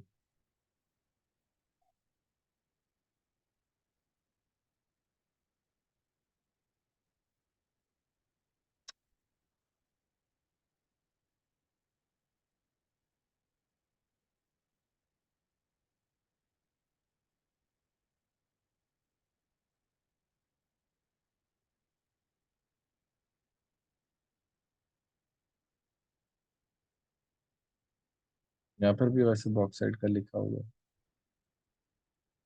देखा, देखना कहाँ पे लिखा है इसका बॉक्साइट।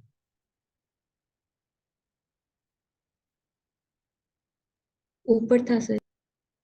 तो बॉक्साइट नहीं बच्चे, उनको और कोरोंडम की बात कर रहे हैं। इसमें बहुत सारे हैं। ये देखो ये लिखा हुआ है Al2O3.2H2। इसको नहीं, इसको नीचे ही दिखाता हूँ मैं तुम्हें। अभी बॉक्साइट है, एल्यूमिनियम रिडक्शन। आप लोग तब तक देखते रहो, मैं आपको दिखा दूंगा।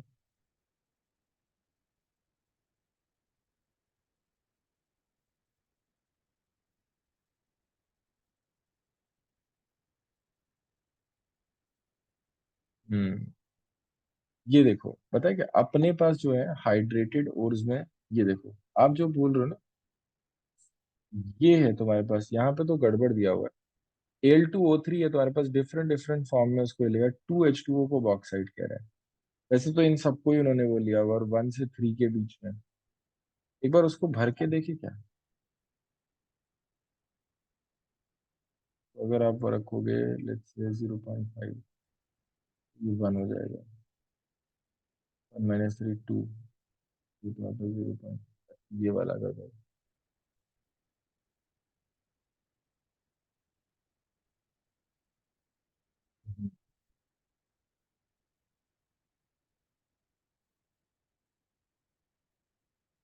आप इसको याद करके चल सकते हो शिखा, मैं इसका एग्जैक्ट वाला जो होगा, वैसे तो ये सही है, बताएं ये इन्होंने बताया किस फॉर्म में लिखा है कि इसमें और भी सारी चीजें प्रेजेंट होंगी, इसलिए इन्होंने रेशियो वैसे लिखा है।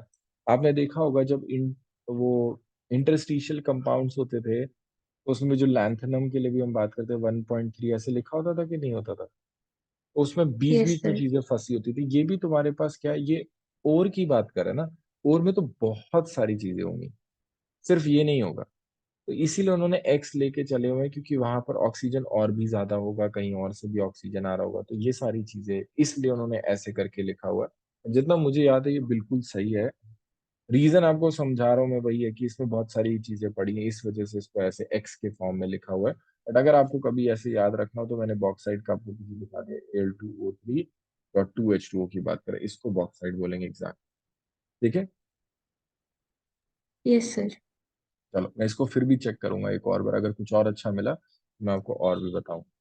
चलिए, यहाँ तक आप इसको देख लो सारे लोग, किसी को जरा सा भी और डाउट हो तो देखें।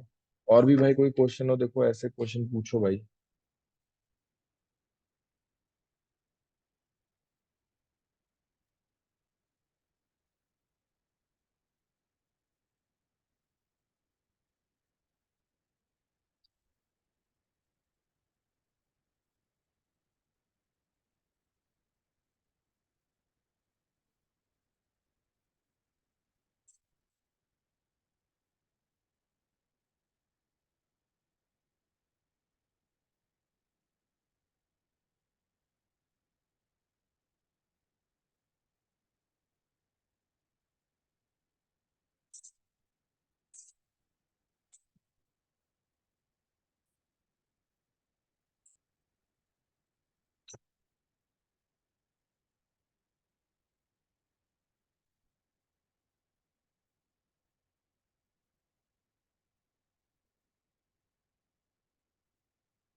हाँ भाई बना, आ रहा है समझ में?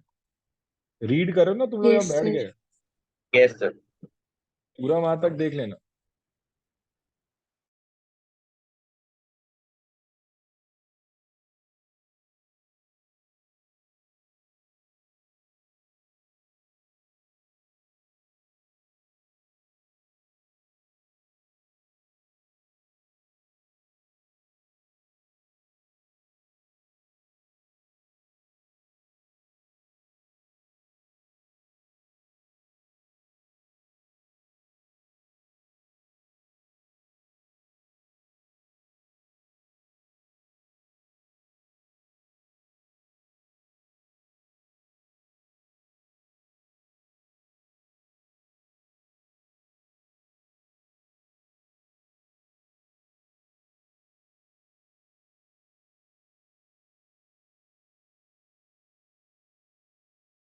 हाँ नम्रता, रीड कर रहे हो आप?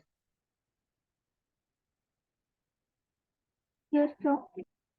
कोई दिक्कत है यहाँ पे? No, sir.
हाँ जी, शुरू करें आगे? भाई कोई तो कुछ बोल ही नहीं रहा। Yes sir. यहाँ तक रीड किया? यस सर, कर लिया। Yes sir. किसी को भी डाउट है यहाँ तक आ रहा है चैप्टर समझ में? सताक्षी, ख्याति? Yes sir. यस सर, समझ में आ रहा है। यस ठीक है, चलो जी फ्रोथ फ्लोटेशन मेथड पे आ जाते हैं, है ना? फ्रोथ फ्लोटेशन मेथड पे थोड़ा सा देखते हैं, फिर लीचिंग देखते हैं, रोस्टिंग तक बात करते हैं और फिर आगे चलेंगे। इसके बाद नेक्स्ट क्लास वाला बहुत ही ज्यादा इम्पोर्टेंट होगा। अच्छा, नेक्स्ट क्लास हम कब रख रहे हैं? संडे को? तो संडे। संडे को कितने बजे? शाम को ही रख रहे हैं ना हम? शाम को संडे 8 बजे रखे, सात यस बजे सर। रखे, बताओ? सब कभी भी रख लो। संडे को बता दो सारे लोग एक बार डिसाइड करके, ताकि संडे को अपन बहुत मेजर पोर्शन इस चैप्टर का खत्म कर देंगे। संडे को मैं आपको वो पढ़ा दूंगा, तब तक संडे तक मैं आपको वो पढ़ा चुका हूँ पूरा ब्लास्ट फर्नेस तक। आप मुझे ये मान के चलो कि इसमें मुझे एक दो क्लास और लगेगा पूरा चैप्टर पढ़ाने, दूसरा क्लास भी पूरा नहीं लगेगा। बताओ आप लोग के कोचिंग में कितना हो गया वहां तक?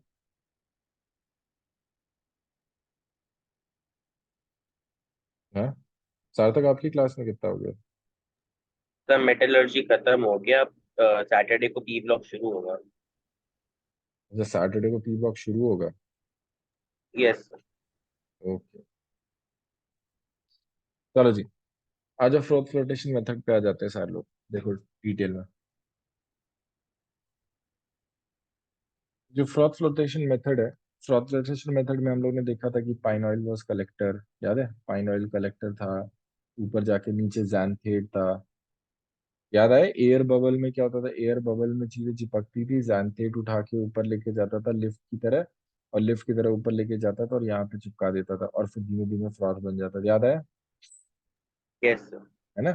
इसी में हम लोग क्या कहते हैं, जो फ्रॉथ ब्लीच में ना फट जाए तो हम उसके लिए फ्रॉथ स्टेबलाइजर्स डालते हैं। पहला क्वेश्चन तो यही हो गया कि व्हाट आर फ्रॉथ स्टेबलाइजर्स। तो यहाँ पे जो कॉमनली यूज फ्रॉथ स्टेबलाइजर्स है वो यहाँ पे लिखे होंगे आपके पास है, क्रिसॉल और aniline.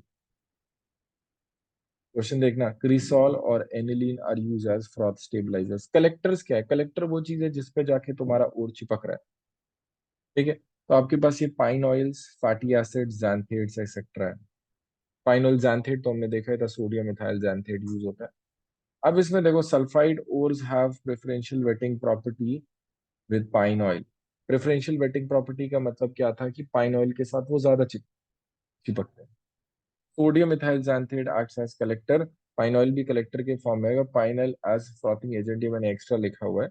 Pine oil frothing agent मतलब पाइन ऑयल के साथ वो फ्रॉथ, झाग बनाना शुरू करता है। Aniline and cresol are used as froth stabiliser. एक और चीज समझना, ये जिस पे क्वेश्चन और अच्छे अच्छे बनते हैं, लेट्स से आपके पास क्या है, आपके पास पीबीएस और जेडएनएस दो और है, और आपको इनको प्योरीफाई करना शुरू करना है। बट अगर आपने इसका फ्रॉथ फ्लोटेशन डायरेक्टली करा दिया तो ये दोनों ही ऊपर चले जाएंगे, ये दोनों ही फ्रॉथ बना लेंगे, हाँ या ना? ये समझ में आया? दोनों ही फ्रॉथ बना लेंगे, दोनों ही सल्फर के कंपाउंड्स हैं। तो हम क्या करते हैं, इसमें NaCN डालते हैं, और ये NaCN यहाँ पर क्या है, इसको बोलते हैं डिप्रेसेंट। और ये डिप्रेसेंट क्या करेगा, ये जिंक के साथ क्या करेगा, सॉल्युबल कंपाउंड बना लेगा, और ये जो सॉल्युबल कंपाउंड है ये पानी में डिसॉल्व हो जाएगा और पीबीएस नहीं होगा। अब ये जो पीबीएस है, इसका फ्रॉथ फ्लोटेशन मेथड से पीबीएस फ्रॉथ बना लेगा, जिंक सारा का सारा उसी में रह जाएगा, और हमने क्या कर दिया, इसको प्योरीफाई कर दिया ना सेपरेट। डिप्रेसेंट यस समझ सर। में आया?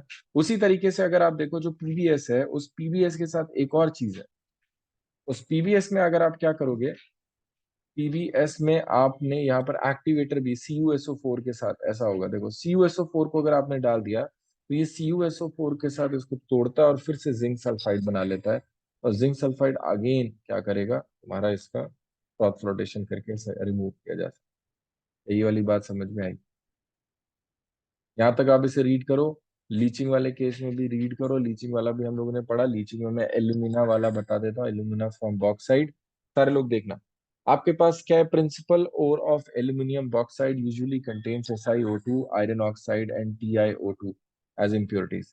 Concentration is carried out by digesting. Digesting का मतलब होता है रिएक्शन कराना, readjusting the ore with concentrated solution of NaOH। तो NaOH के साथ जब आप रिएक्शन कराओगे तो ये क्या करेगा, NaAlOH होल 4 कि ये डिसॉल्व हो गया। This way Al2O is leached out as sodium aluminate, और ये जितनी भी SiO2 एंड 2 तुम्हारा sodium silicate leaving the impurities behind, सारी इम्प्योरिटीज पीछे रह जाएंगे। The solution is neutralised by passing CO2 gas and hydrated aluminium is precipitated. अब CO2 के साथ एसिड बेस रिएक्शन है, आपका CO2 एसिडिक होता है, मेटल के कंपाउंड जो है तुम्हारे पास वो बेसिक होंगे मेटल, ठीक है? और ये Al2O3 डॉट XH2 बनाएगा और सोडियम बाइकार्बोनेट। फाइनली आपने इसको हीट किया, और हीट करने के बाद एल्यूमिना बना लिया। क्या ये बात समझ में आया सबको? कोई डाउट है यहाँ तक? क्लियर? ये वाला पूरा समझ में आया? लीचिंग तो हम डिटेल यस में सर। समझ ही चुके हैं। आ जाओ जी, अब हम समझते हैं कैल्सिनेशन और रोस्टिंग। देखो हमने क्या किया था, ये जो है हम उस वाले स्टेप में आ चुके हैं कि हमें ऑक्साइड ओर में कन्वर्जन करना है। कैल्सिनेशन और रोस्टिंग दोनों ही केस में हम क्या करते हैं, ऑक्सीजन में कन्वर्ट कर रहे हैं। तो एक चीज देखना, कैल्सिनेशन में आप नोटिस करोगे तो कैल्सिनेशन में जो कंपाउंड्स हैं उनके पास ऑक्सीजन ऑलरेडी है, आपको सिर्फ हीट करना है, और हीट करके क्या होगा, आपका ऑक्साइड में कन्वर्ट हो जाएंगे। रोस्टिंग वाले केस में उसके पास ऑक्सीजन नहीं था, और ऑक्सीजन नहीं था तो कहीं से आ नहीं जाएगा, आपको देना पड़ेगा। तो roasting is done in the presence of air, but calcination absence of air में किया जाता है, एब्सेंस ऑफ एयर में। क्या ये वाली बात समझ में आए? और दोनों को ही ऐसे हीट किया जाता है कि मेल्टिंग ना हो जाए, कि भैया आपने मेल्ट करा दिया, मेल्ट नहीं कराना आपको, आपने उसको बस हीट करना, तपाना है उसको, ठीक है। तो हम ये वाली बात करें तो इधर देखना, heating below it's melting point in absence of air used for carbonates and hydrated oxides. देखो जी, आपको दिख रहा होगा इन सब पे ऑक्सीजन ऑलरेडी था, आपको सिर्फ हीट करने का काम करना है। दूसरे वाले केस में अगर आप देखोगे तो आपके पास रोस्टिंग वाले केस में सल्फर सल्फर सल्फर, आपको ऑक्सीजन देना पड़ेगा ताकि ये रिएक्शन कर पाए। ये वाली बात समझ में आई? Please everyone read till here पूरी एनसीईआरटी को दोबारा, एंड नेक्स्ट क्लास में फर्स्ट मैं आप लोगों से इस टेबल से कोई भी वो पूछूंगा, उसके बाद हम आगे बात करेंगे, ठीक है। आपको पहले ये वाले जो ओर्स हैं ये वाले तो रटे होने ही चाहिए, मिनिमम ये वाले रटे होने चाहिए, इसके बिना हम आगे नहीं बढ़ पाएंगे। पहले ये बताओ क्या सबको समझ में आया, कोई डाउट है यहाँ तक? No, sir. No sir. No, sir. तो हम एक और बढ़िया चीज देखना शुरू करते हैं, ठीक है। यहाँ पर क्या है बच्चे, बुक में ना बहुत ही रैंडम हैबिजार्ड मैनर में चीजें दी हुई हैं, है ना। इसलिए आपको कई बार आपको कंटेक्स्ट ही समझ नहीं आएगा कि हो क्या गया। हमको बहुत ही प्यारा सा लास्ट टॉपिक बताने जा रहा हूँ आज का, ठीक है, लेकिन बहुत ही मजेदार इनऑर्गेनिक का कॉन्सेप्ट है, ठीक है। आपको मैं दिखाने जा रहा हूँ एग्जैक्टली हो क्या रहा है यहाँ पे, आपको याद नहीं करना पड़ेगा और आपको मजा आएगा आगे समझने में। देखो हुआ क्या कि हम ना कॉपर के लिए बात करें और कॉपर में भी Cu2S का जो है इसके प्योरिफिकेशन की बात करने जा रहे हैं।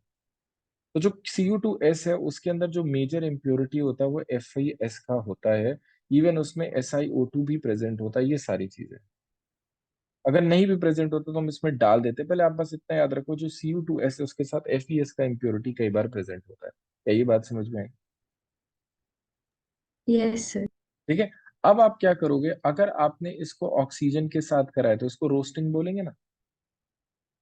अब जब रोस्टिंग के बारे में यस सर। बात करेंगे तो अब यहां पर देखना बच्चे, यहां पर क्या मैं ये चीज कह सकता हूं कि आपका जो हमने एसआरपी पढ़ा था, हमने एसओपी पढ़ा था, जिसका एसआरपी पोटेंशियल ज्यादा होता था उसका रिडक्शन ज्यादा होता था, और जिसका एसआरपी कम होगा, जिसका एसआरपी कम होगा उसका क्या होगा, ऑक्सीडेशन। उसका ऑक्सीडेशन होगा। Very good. क्या ये वाली बात सही है कि नहीं है? हाँ या ना? सारे लोग देखना, याद नहीं करना पड़ेगा। अब तुम एक चीज बताओ, इन दोनों में एसआरपी कम किसका होता है? इसका होता है ना, इसका तो पॉजिटिव में नहीं होता वैल्यू। Yes sir. अच्छा, तो इसमें जब आपने ऑक्सीजन के साथ हीट करना शुरू किया, आपको क्या लगता है ऑक्सीजन पहले किसके साथ रिएक्ट करे? ऑक्सीजन Fe के साथ रिएक्ट, ऑक्सीजन Fe के साथ रिएक्ट करता है क्योंकि आयरन जो है वो मोर रिएक्टिव है मेटलर्जी वाला, sorry chemical metal reactivity series के अकॉर्डिंग, ठीक है। तो यहां पर क्या होगा, FeO में कन्वर्ट होना शुरू होगा, and some of the Cu2S gets converted to Cu2O, some, not every but major Fe gets converted to FeO। क्या यहां तक समझ में आया सबको? देखो आपको कि किसका रिएक्शन हुआ किसका नहीं हुआ याद करने वाली बात नहीं है। Fe का रिडक्शन पोटेंशियल कम है, उसका ऑक्सीडेशन होने का चांस ज्यादा है, वो ऑक्सीडेशन कर रहा है, ऑक्सीजन का एडिशन कर रहा है। देखा क्या सबको? Yes sir. ठीक है। Yes sir. नेक्स्ट देखना आपके पास क्या है, हम क्या करते हैं, आपको ये इम्प्योरिटी है ना, ये इस इम्प्योरिटी को हटाना पड़ेगा, इसको हटाओ। तो इसको कैसे हटाएंगे? तो आपके पास Fe का ना, Fe के दो चीजें होती है, एक होता है FeO, एक होता है Fe2O3। क्या मतलब है इसका बच्चे? Fe या तो +2 ऑक्सीडेशन स्टेट में होगा या तो Fe+3 ऑक्सीडेशन स्टेट में होगा। जो Fe+2 और +3 ऑक्सीडेशन स्टेट में है, यहां तक सुनते रहना। क्या किसी को भी यहां तक डाउट है? एक बार भाई मैं तुम्हें टाइम दे रहा हूँ पूछने का, मुझे लग रहा है आप लोग को समझ ही नहीं आ रहा कुछ, ऐसा तो नहीं है? सर आ रहा आ है। रहा है सर। आ रहा है समझ में सर। आ ओके रहा है सर। ओके जी। आज इसमें एक और चीज देखना, मैं क्या बताना चाह रहा हूँ, मैं कहना चाह रहा हूँ Fe के दो कंपाउंड है, एक +2 वाला और एक +3 वाला। जो +3 वाला कंपाउंड होगा वो ज्यादा एसिडिक होगा, और यहां से इनऑर्गेनिक में चले गए हम, समझो कैसे। ऑक्सीडेशन नंबर अगर ज्यादा होता है तो एसिडिक नेचर ज्यादा होता है। क्यों ज्यादा होता है वो बात समझते हैं।